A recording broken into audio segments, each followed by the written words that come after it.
Now the second hand here, which occurred directly after, is a lot different. So I 3-bet pocket tens, which is the worst pair that I would 3-bet at these stacks. I think 3-betting nines and below is kind of bad against someone who's going to put a lot of pressure on you this deep. And he 4-bets me. Sorry about the board getting stuck there, but he 4-bets me to 875.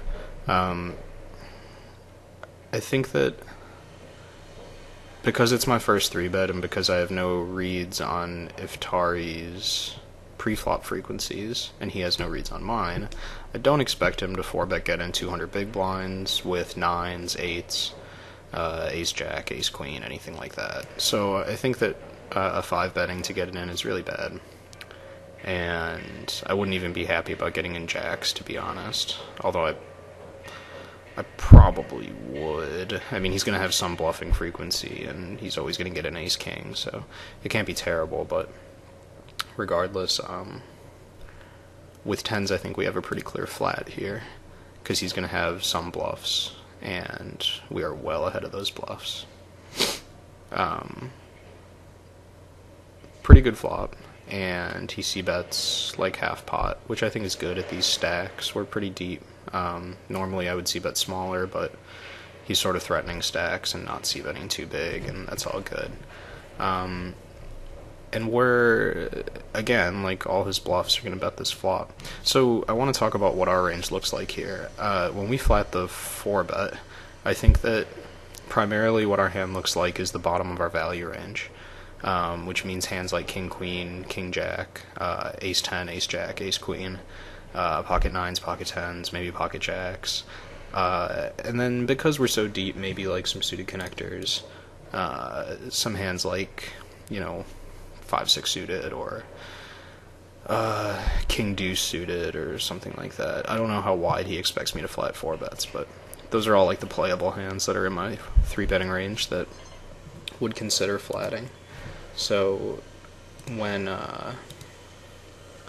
we get to this turn, I don't think our range really looks weak at all.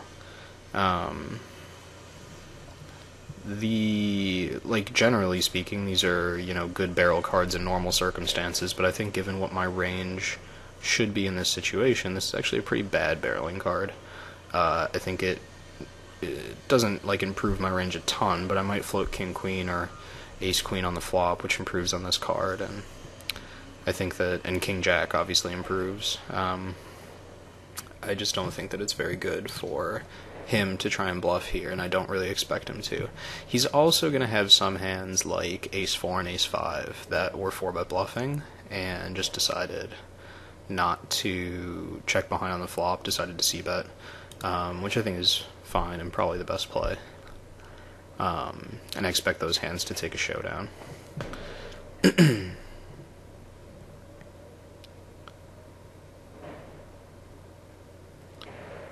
So he spends a really long time here. And normally when people, who are one-tabling, time bank for this long, I give them credit for making a real decision.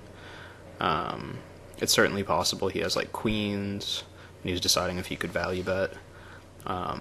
Even aces could be deciding if they could value bet. And I legitimately considered turning my hand into a bluff here, but I don't think it's great.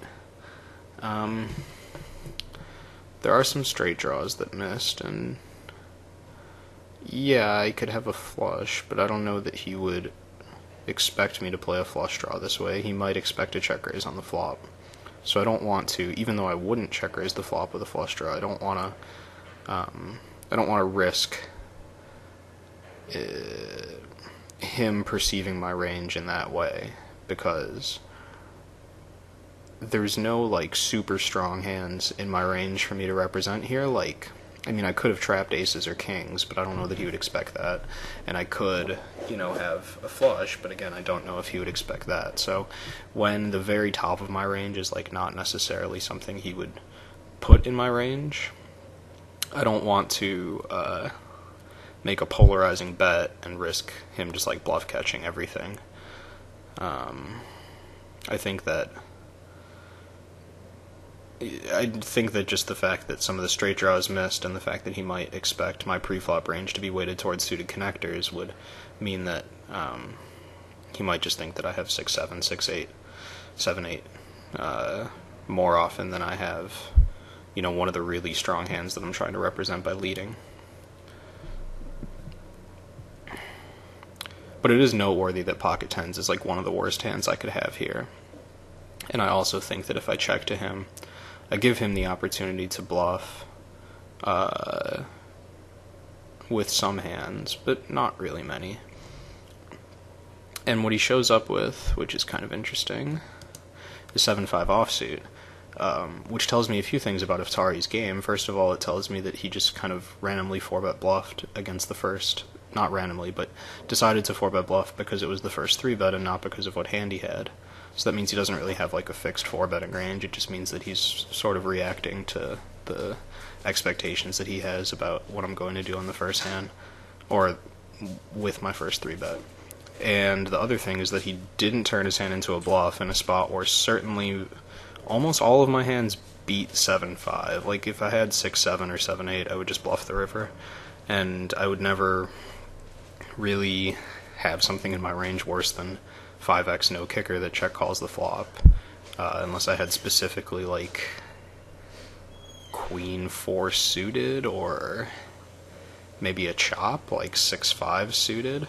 So like basically he's like never good on the river, and it's a situation where he can represent a lot of strong hands like ace-5, ace-4, ace-king, aces, kings, I don't know, there's a lot of strong hands that might just like be tricky and check the turn, and he could represent them on the river. So by him not bluffing there, I don't know, I'm not really impressed with his play, and maybe he wasn't thinking clearly, but I just think that he's, rather than thinking about ranges in the way that I'm explaining, and in a theoretical sense, he's sort of playing off of the expectations that he has for like the standard heads up sit and go regs leaks, and I think while that's sort of an approach that works for him in heads up sit and goes, I think that's a bad approach to these hands, and I think that's why I disagree with a lot of his plays.